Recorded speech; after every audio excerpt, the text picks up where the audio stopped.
Hello and welcome to SEO 101 on WMR.FM, episode number 474. This is Ross Dunn, CEO of Stepforth Web Marketing, and my co-host is my company senior SEO, Scott Van Ack. Well, we finally have a bit of summer again, so we've had some nasty weather recently. I think you guys too, right? Yeah, it's not great out there right now.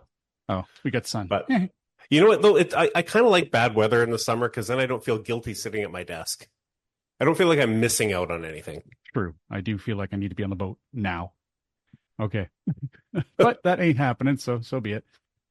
All right. Well, last show was a solo for me, and your next show is going to be a solo because I'll be away. So woohoo! Treats for everyone. It's going to be the best one ever. Like, this is, what are we, 474? Episode 475 is going to be awesome. That's all I have to say. Just, I don't know what's going to be on it, but it's going to be good. Yes. I love it. All right. Soon I'll be able to just get you to do it all. Yes. No hesitation there. All right. Well, so we're going to update you a bit on a few pieces of news from our last show, some non-SEO news. First of all, Google is now, the U.S. is now taking the next step, the Department of Justice, and they're considering forcing a Google breakup. What did they put together here, Scott? Yeah, so they, the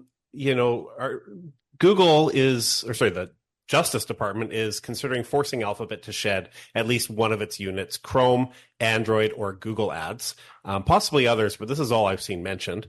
There was no mention of YouTube, interestingly enough, which is surprising because YouTube is massive, obviously.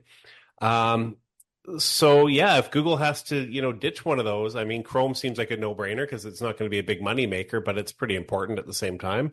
But, like you were saying before, they certainly can't ditch Google Ads because then where's their revenue? Like that's all their, well, not all their money, but that's a pretty big part. But well, you have to keep in mind, it's just shedding. It doesn't mean they're just separating it. They're still going to own it. It's just going to be a separate business officially. but could you imagine trying to separate Google Ads? Like, I don't even know how they would do that. From a technical standpoint, it would just be a complete nightmare that I don't have to do. So that's good, I think the most logical one, well, from outside looking in, would be Android. Yeah. I mean, it is supposed to be separate in many ways anyway. Who knows though? Did you already discuss the other options? No, there are other less severe options that they are considering as well. These include prohibiting Google from forging default search agreements. Like they had a $19 billion deal with Apple last year that I guess some people didn't like. They could force Google to share more data with their competitors, and they could limit Google from gaining an unfair advantage in AI products, whatever that really means. How that looks, I don't know. But those are some options that they're considering. So I don't know. Either way, Google's not going to be happy with whatever ends up happening here. Sounds like just doing one of those isn't enough. I would go, if there are going to be other options, all three, but whatever.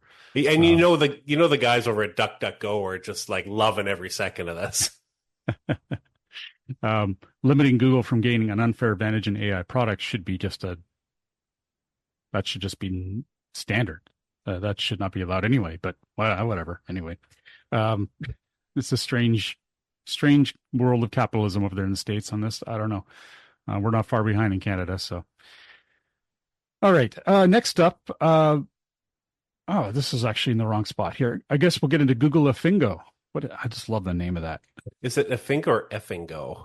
Effingo? I don't know. So this is like, This is just like a small thing I saw that I thought was kind of interesting. And then Ross was like, why did you include this? And then he was like, what? When he saw the numbers. So it's mind-boggling. It's kind of a fun little thing. So it actually started with Gary, I say his name wrong every single time. Yep. Gary Eish, there we go. I think he said about 10 years ago he had to move data between data centers and he procrastinated and didn't want to do it, and he knew it was going to take forever, and then he discovered F and Go. So I'm going to say it. And he turned a project that was going to take several hours into a couple minutes. And so what F and Go does is it helps them transfer large amounts of data between data centers.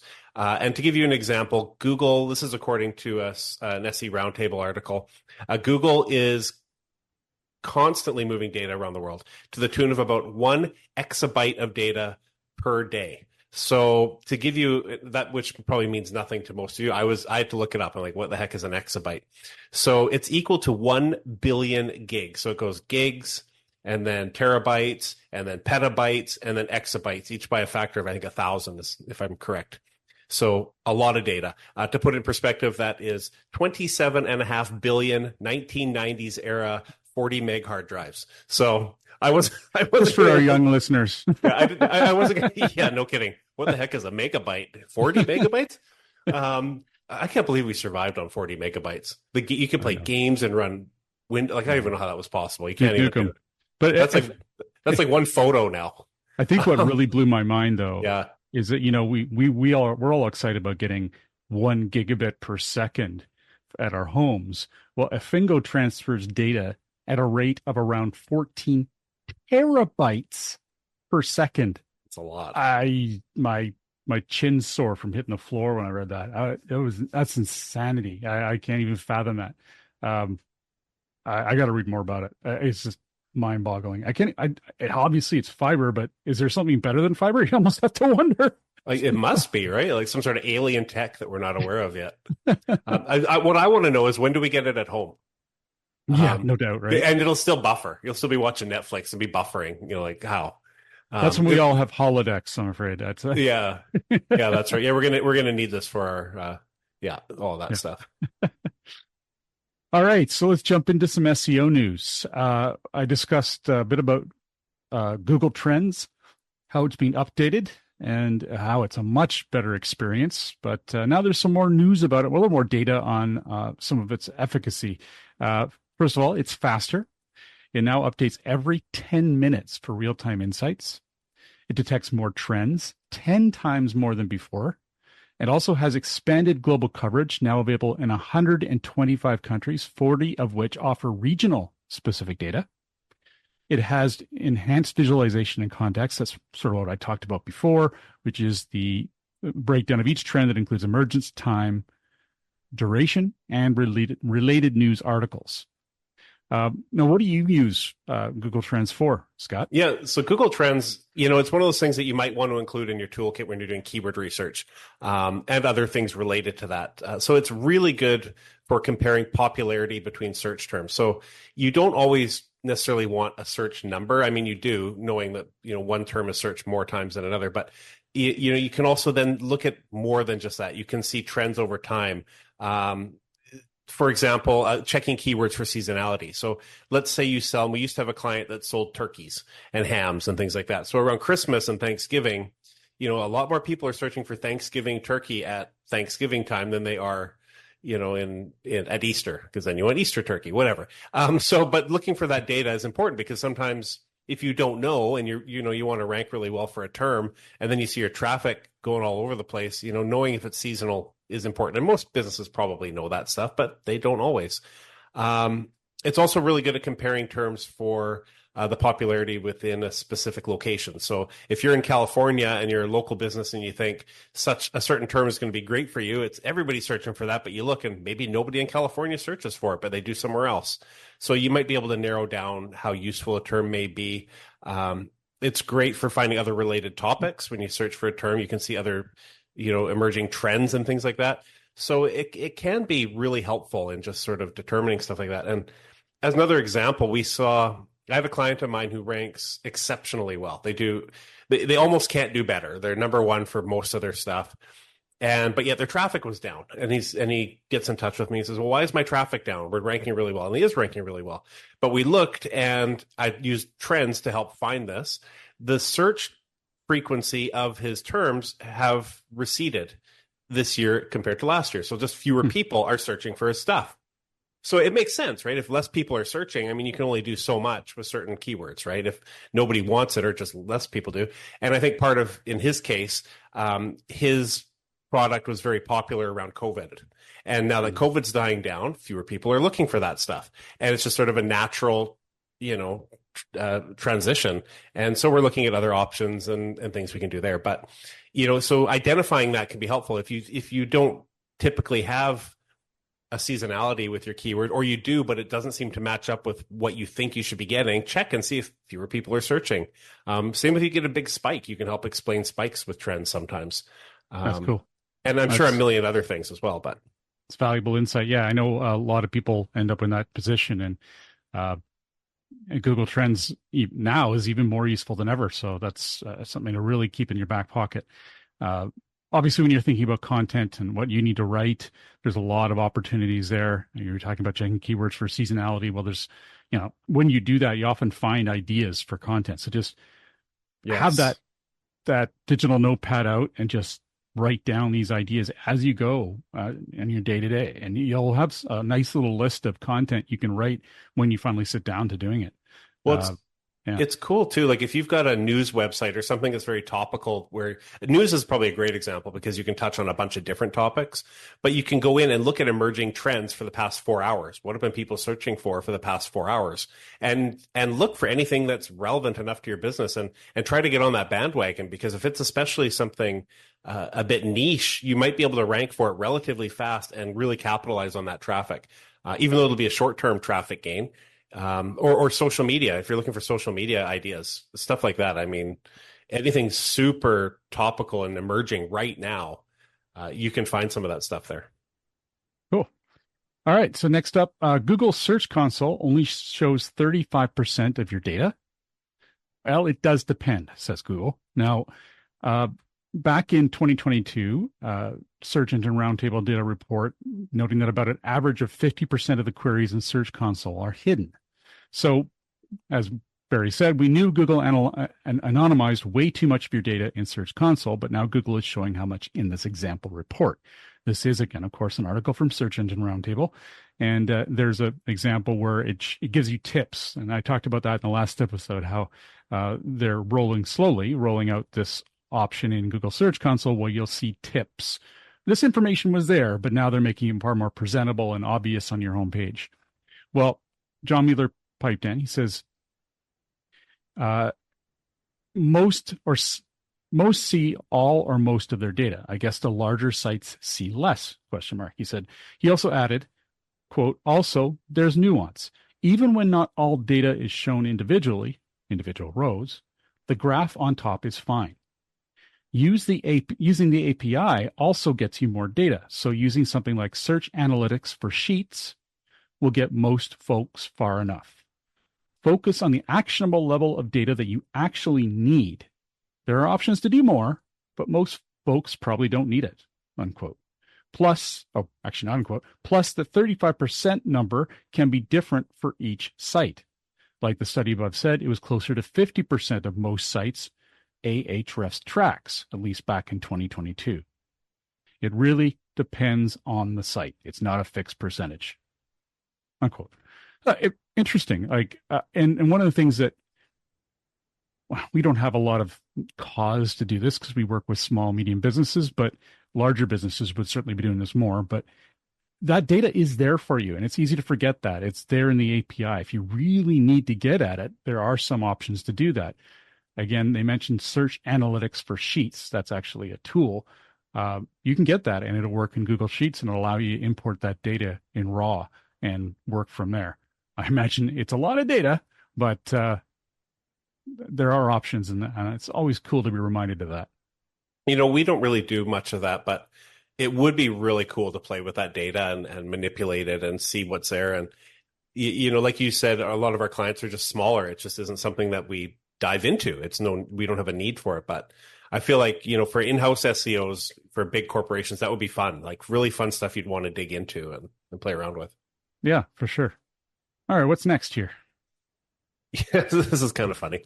So Google may get better at URL parameter handling. So from the Search Off the Record podcast, Gary said that he is investigating ways for Google to handle URL parameters better.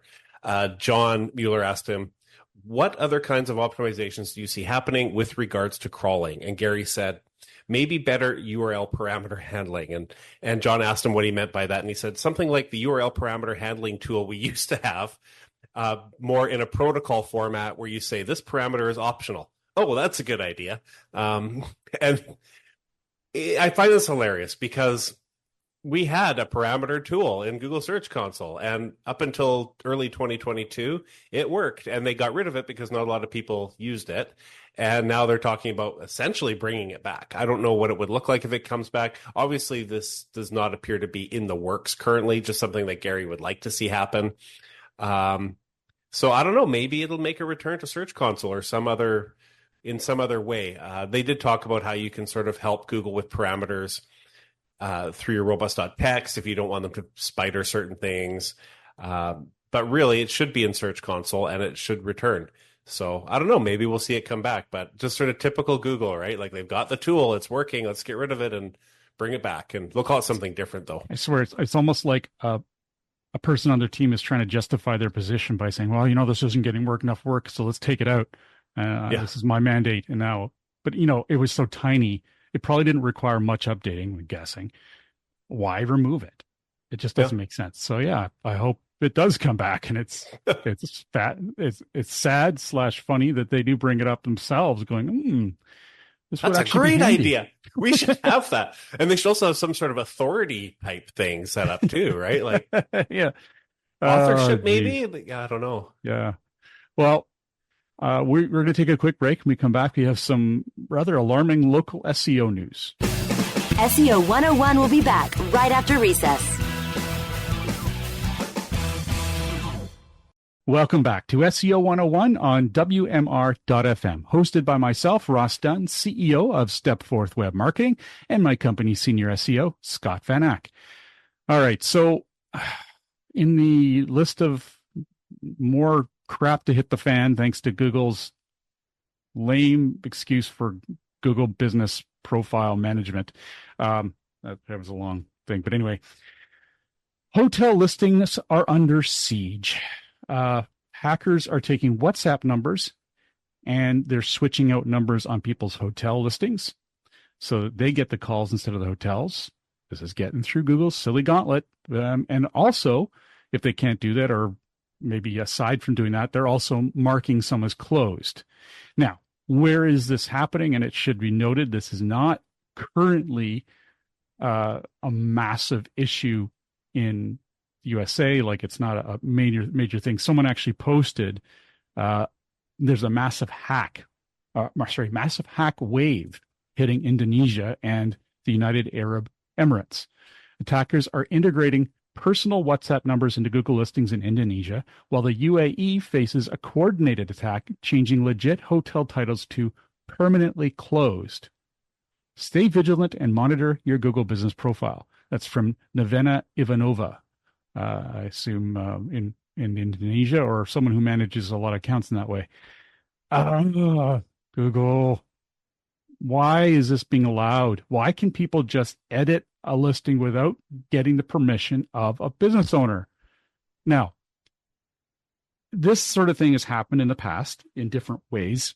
Just doing a quick search on hotel Google business hacks or whatever. There's lots of information out there. It is typically dirt easy to do this to anyone who has not verified or taken ownership of their own listing. So make sure you have your listing owned. You manage it. It's going to make a huge difference in rankings anyway by doing that. That way, if someone does make these changes, fingers crossed, you'll get some sort of a notification that this has been changed. I swear that doesn't happen nearly enough, but at least you have a better chance of it. If it's not verified, you haven't owned it, or you haven't taken ownership, you'll get nothing. You'll have no idea, and all of a sudden business can just plummet. I've lost my words. You've heard me talk about this many times, how much I hate how this is all being managed. Anyway, these poor businesses are getting hammered by these hackers, and it's rampant. And it's happening all around the world. Yay, Google. Yeah. I just, while you were speaking, I kind of thought about this, and Yes, I'm wondering if this is more about if this is really about SEO per se, like trying to hurt certain competitors or gain your own by having you be the legit hotel that's actually listed. But then when I was thinking about the WhatsApp phone numbers going in there and then the calls being rerouted, how easy would it be for those hackers to take credit card information from people that don't know any better? Mhm. I mean, it's really, you're not just putting the business at risk, you're seriously putting those potential customers at risk. So I would hope that Google would really crack down on this fast. And I guess it makes another point, like if you don't want to be scammed, should we not be trusting phone numbers listed on Google anymore? Like where do we draw the line? Where can we stop worrying and have to fact check every little thing we see and do now? I don't know. Uh, I'm surprised the microphone didn't pick up my eyes rolling. I heard it. I definitely heard it. Yeah. It's just, yeah, I mean, how can we trust it? And the fact that Google hasn't cracked down on this years ago, never mind now, is appalling. And that's the sort of thing that antitrust should be, but that regulators should be all over them for. There's no way this should be allowed. It's just, it's pathetic. Ugh. I bet there's more security and more steps you have to go through in verification to get your Yellow Pages print ad updated. I don't know what that takes. I never took care of that, but I bet that's a harder process. I bet that's a harder process. Yeah. Anyway, it's a friendly reminder to keep an eye out on your Google business listing. Having I'll say it again, having a marketing company looking out for it for you is a big help. We monitor it all the time. We're fixing them all the time. Rose, our wonderful local SEO manager, she is on this stuff, man. If she sees changes like that, she'll be there fixing it right away. If you don't have someone monitoring it, or those emails are going into subfolders in your mail account or getting noted as spam, you're in a bad place. And it's not your fault. It's Google's, but it is sadly something we all have to manage now. All right, let's jump into some AI news. Wow. AI overviews, lots of stuff happening. What's going on? Yeah, so it's very volatile. And I feel like every couple episodes we talk a bit about AI overviews and the stats. And I don't know, I just wanted to keep people updated, like what's going on with AI overviews. So a few stats on how things are going over there. Back in July, I have to say that like it's months and months ago. It's like, last week kind of thing. Search increased in AI overviews okay, I'm going to start that over again. Visibility of AI overviews in search increased to 12% in July, after dipping in June. Now, it also fell back to around 7% by the end of the month. So it actually tapered off throughout the course of July. So this is quite a bit of growth, though, compared to June. However, it was higher in May. So May visibility was about 15%. So it's actually come down from May. So a few things have happened there. AI overviews are no longer appearing for the travel and entertainment queries like they were before. I'm not sure why those aren't appearing anymore, but they're not at the moment. And then they also occupy about 12.5% less vertical space in the search results. So Google shrunk them down, made them a bit smaller, limited a bit more on what's being shown, and perhaps that's having an impact on how much is actually being visible to people. Can you imagine the data analysts, how much work they have on their plate? All this stuff coming in, trying to decide what works and what doesn't, and how they should. Amazing. It's crazy. For every little feature, they probably have an entire team that has to analyze how effective that feature is and look at all this stuff. And wow, I think it would be quite fascinating or incredibly boring. I'm not really sure. It could go either way. I think it'll have moments of both, and overwhelming. I can't even imagine how much data. Data scientists. There must be a lot of them employed there. Right? Whole wings of hundreds. Yep. I can't even imagine how they'd parse this. Anyway, it's nuts.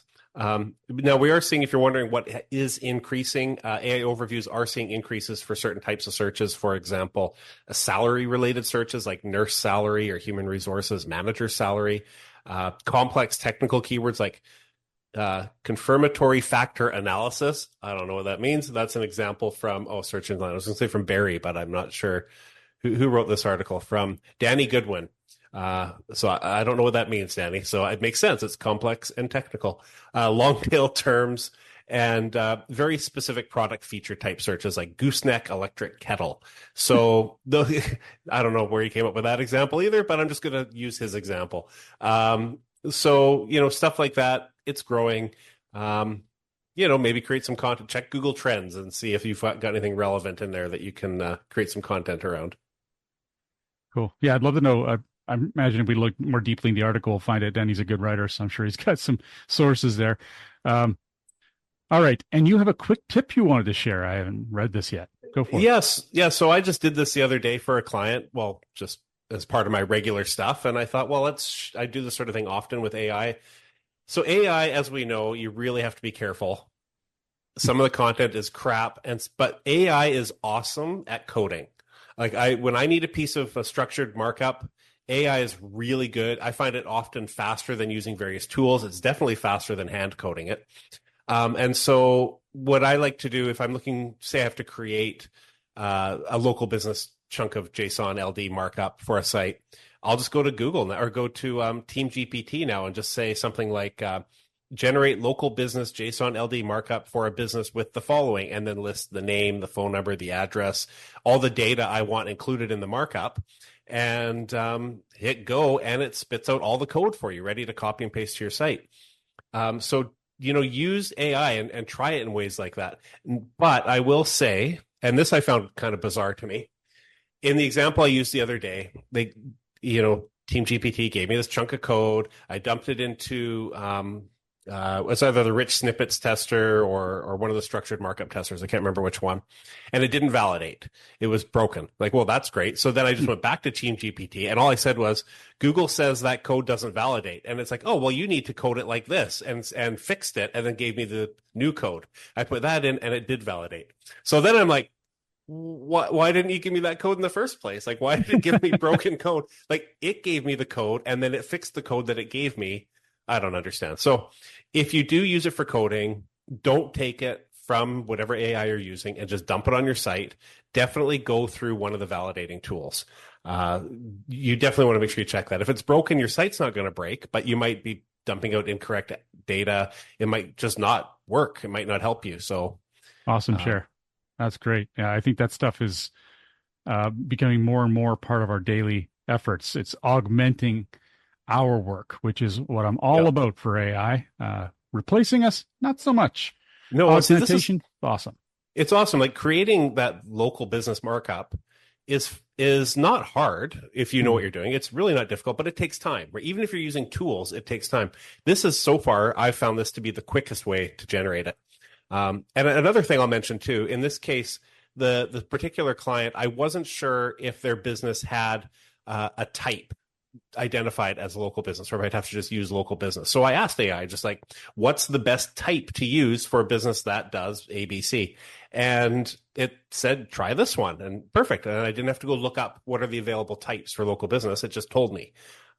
Google might have told me, maybe not, but AI immediately did. And I don't know. I don't think Google would have given me the right answer fast enough. That's sweet. I love it. Well, that's a good show. On behalf of myself, Ross Dunn, CEO of Stepforth Web Marketing, and my company senior SEO, Scott Vanak, thank you for joining us today. If you have any questions you'd like to share with us, please feel free to post them on our Facebook group, easily found by searching SEO 101 Podcast on Facebook. Have a great week, and remember to tune into future episodes, which air every week on WMR.fm. Awesome. Thank you for listening, everybody.